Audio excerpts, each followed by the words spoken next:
आ आप कुछ ऐसा करना चाह रहे हैं कि आपकी कुछ पोस्ट किसको नज़र आनी चाहिए, तो आप वही ऊपर से जाके फिर सेटिंग एंड प्रिवेसी पे क्लिक करेंगे और सेटिंग एंड प्रिवेसी के बाद एक्टिविटी सेंटर पे आप क्लिक करेंगे और एक्टिविटी सेंटर के बाद आप जब क्लिक करेंगे तो आपके सामने मैनेज पोस्ट विजिबिलिटी आ जाएगा, इस पे आप क्लिक कर देंगे।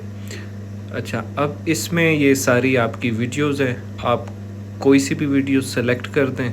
जैसे मैंने एक कर दी, आप 2, 3 या सारी भी कर सकते हैं। तो मैंने एक वीडियो सेलेक्ट कर दी और फिर नीचे जो है मैंने आइदर एवरीवन को सबको नज़र आनी चाहिए, सिर्फ कुछ तो मेरे दोस्तों को, या सिर्फ मुझे नज़र आनी चाहिए। मैं कह रहा हूँ सबको नज़र आनी चाहिए। इस पे क्लिक कर दिया और अपडेट पे क्लिक कर दिया तो इधर आ रहा है कि एक पोस्ट के लिए ये मेरी विजिबिलिटी है।